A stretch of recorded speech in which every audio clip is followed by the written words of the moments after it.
Thank you, Mr. Chairman. We're going to put up on the board in just a second, but this is the entire transcript of the Devin Archer testimony I submitted to the record. Without objection, so ordered. Thank you very much. So, in this particular colloquy that's going on, highlighted up there, you'll see that Mr. Archer says, let's start at the beginning. Let's go somewhere else. He says, the question is, did Hunter talk about how bringing his dad, Joe Biden, either to Ukraine or using his dad as vice president would add value in the eyes of Burisma officials? Answer, yes. How did it come up? He says, well, we were business partners. It just came up. We were business partners. We're business partners. Okay. What kind of leverage was Hunter trying to get by using his dad? Answer by Devin. I think it's more defensive, defensive leverage, that the value is there in his work. Also in this same document, I asked him, I said, the brand, he said, what is it? You keep talking about the Biden brand. I said, is it Dr. Jill? Is it Brother Jim? No. He just looks at me like I'm an idiot. He says, of course it's Joe Biden. Of course it's Joe Biden. Then you go back and you see Tony Bobolinsky. What does he say? Quote, the Biden family aggressively leveraged the Biden family name to make millions of dollars from foreign entities, even though some were from communist-controlled China. And who is the Biden family asset? Is it Dr. Jill? No. Brother Jim? No. Any of the grandkids that got money from foreign companies? Nope. None of those folks. None of those folks. Then you get the stuff released from Ways and Means yesterday. This is Hunter Biden saying to his uncle Jim, BS, Jim, all around BS. Explain to me one thing Tony Bobolinsky brings to my table that I so desperately need that I'm willing to sign over my family's brand. What's the brand? Joe Biden. And pretty much the rest of my business life. Why? Because that's the only product I got. Joe Biden, the vice president at that time. It's plain English. I'm cleaning it up a little bit. There's a lot of swear words in there. Why would I give this marginal bully the keys to my family's only asset? Oh, okay. So but we're told that there's nothing linking him. So I got to ask this question. Ms. Turley, I'm going to ask you a question. If the brand and what you're selling is Joe Biden, the then vice president, and if Joe Biden or his family is receiving some kind of benefit by the sale of access or, I'll leave it there, selling of access or even the illusion of access to Joe Biden, what does that lead you to conclude? Well, if you look at actual cases that I've cited in my testimony, benefits to family members can be viewed as a benefit to the principal. So there's not much debate about that. The issue of the inquiry is whether there's been let me stop say there has been progress in the last few weeks, and that many people after the Archer testimony said, yeah, I get it, it's influence peddling. Some have said it's the illusion of access, which is... That's the new defense. Yeah. Is that but I think that calling it by its correct name is important, and it is a form of corruption. The benefits to the family members can be attributed to the principal, even under the higher standard of criminal cases. So what remains is the question is, did the president know that, direct that, participate in that? Well, we know that he made 20 calls to business associates. We know he's having dinners with those associates, which leads me to the follow-up question, which I think is critical here, because these guys are looking for the gold bars or the cash stuffed in the Menendez coat. That doesn't happen very often, in my experience, having tried a lot of cases. So my question for you is, tell us about when you have circumstantial evidence vis-a-vis direct evidence. What's its value? Can you rest a conviction on circumstantial evidence? You can. One of the things I point out, though, in my testimony is the Supreme Court has narrowed some of the elements on things like bribery, denial of honest services. Those elements are now narrower than they were. But it is notable in the Menendez indictment that they brought the conspiracy on honest services, that they still believe that these types of gifts obviously can be based on a conspiracy theory. But you're clearly correct. I mean, if the allegations against Senator Menendez are true, that's really sort of old school bribery. Not since Jefferson and his freezer have we seen that type of raw evidence. Today, it's a lot more sophisticated. I think everyone in this room has to acknowledge that influence peddling is the favorite form of corruption in Washington. I think that's unassailable, and it's much more sophisticated than handing over gold bars or whatever is alleged in the Menendez case. Mr. Chairman, I have a document I'd like to get in. This is, I appreciate that my colleague trusts the American people. And the CNN poll that says the majority of Americans believe Joe Biden as vice president was involved with his son's business dealings. Submit that for the record. Without objection, so ordered. Mr. Chairman, I have another unanimous consent motion.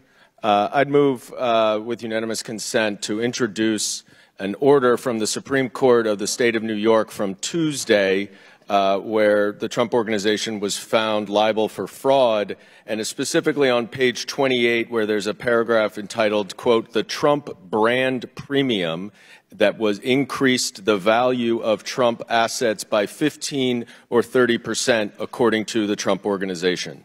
Without objection, so ordered. Chair now recognizes Mr. Frost from Florida for 5 minutes. Thank you, Mr. Chairman. An impeachment inquiry is a grave undertaking that is supposed to be in response to evidence of a crime. Mr. Chairman, you have questions. Many of my colleagues on the other side of the aisle in this hearing have questions, but questions are not the basis for an impeachment. Evidence is. Mr. Turley, on September 1st, Speaker Kevin McCarthy said that he would not launch a fake impeachment inquiry, a sham impeachment inquiry. But then on September 12th, just 12 days later, he completely changed his mind. My question is why? In those 12 days, did hard evidence appear that clearly and directly links the President of the United States, Joe Biden, to a crime? I can't answer as to what was it that pushed the Speaker to make the decision. The courts have said you don't have to have that vote on the floor. I think it is a best practice. But I'm very interested in those 12 days. And we know you're not a fact witness, and you're talking about things that are already public.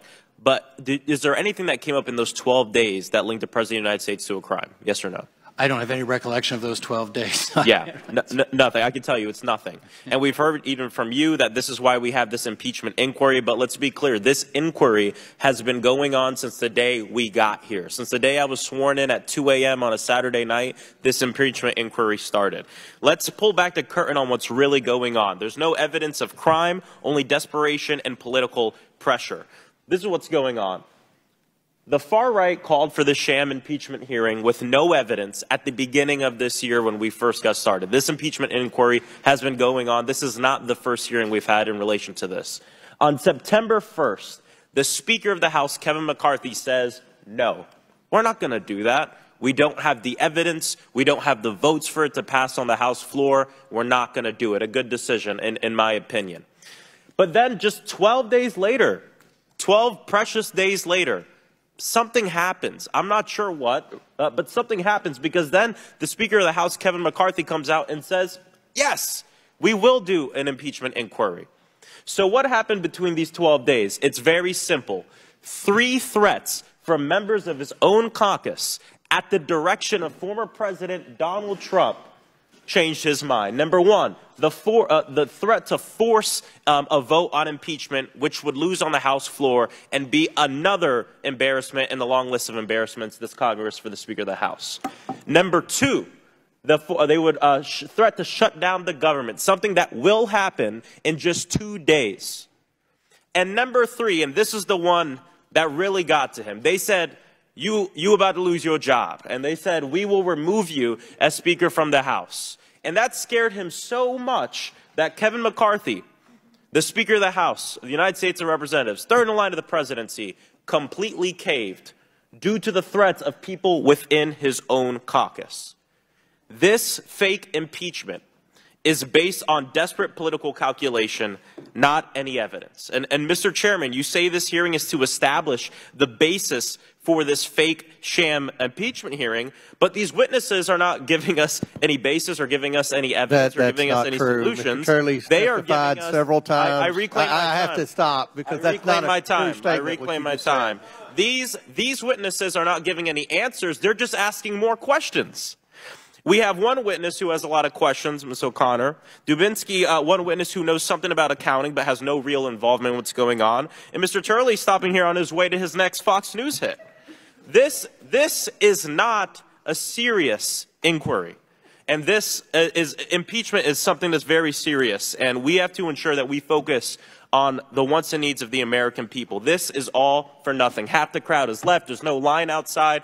The goal here to distract from the government shutdown is not going to work. And to the Speaker, I have to say, you're being played by these extremists and Donald Trump. It's costing us our economy. And this entire fake impeachment inquiry isn't about the United States. It's about Hunter Biden. And the only thing the president can be guilty of here is being a father.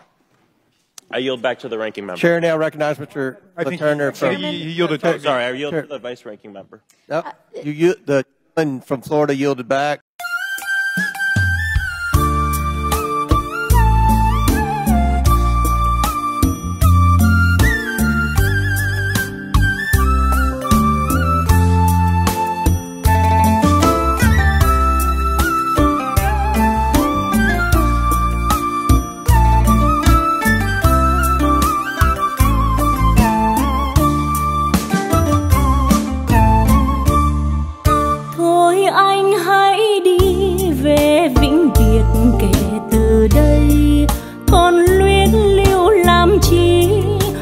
Vấn vương làm gì, ai thật lòng yêu ai đến bây giờ mình đã biết. Chuyện tình đôi ta anh hãy xem là huyền thoại. Anh đừng giận em, kìa dĩ vãng mùa thương vẫn đẹp như giấc mơ. Trên trời bao ánh sao tình ta bấy nhiêu kỷ niệm. Nào ngờ hôm nay định mệnh chia rẽ đôi ta, em biết làm sao hơn. Mùi tóc lan môi và thư tình em xin gửi lại anh. Với tất cả cuộc vui em cũng xin trả lại anh. Dù mãi em theo chồng, đời đời em vẫn nhớ mãi mối tình đầu tiên. Thôi anh hãy đi về, khóc chỉ làm buồn thêm. Trời đã khuya từ lâu, càng vắng đêm tà tư. Mai này thuyền hoa vui đón em về cùng bên khác. Đường tình đôi ta hai hướng đi buồn thật buồn. Anh hiểu dùm em, nào ước muốn giàu sang bởi tình duyên trái ngang. Em vì chữ hiếu nên đành câm nín cho đẹp lòng. Chuyện tình đôi ta nghẹn ngào trong đắng muôn cay, thôi vĩnh biệt thiên thu.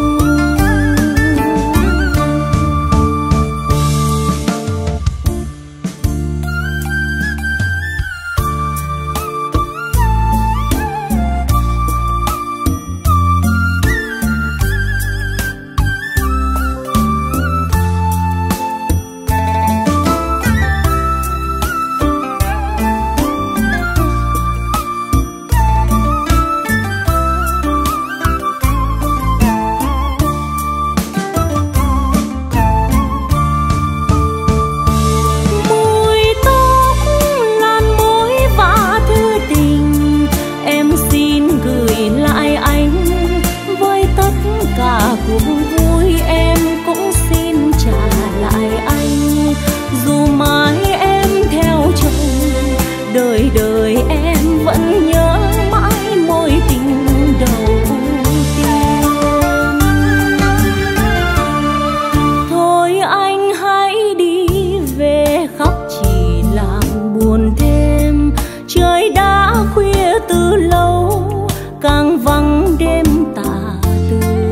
mai này thuyền hoa vui đón em về cùng bên khác.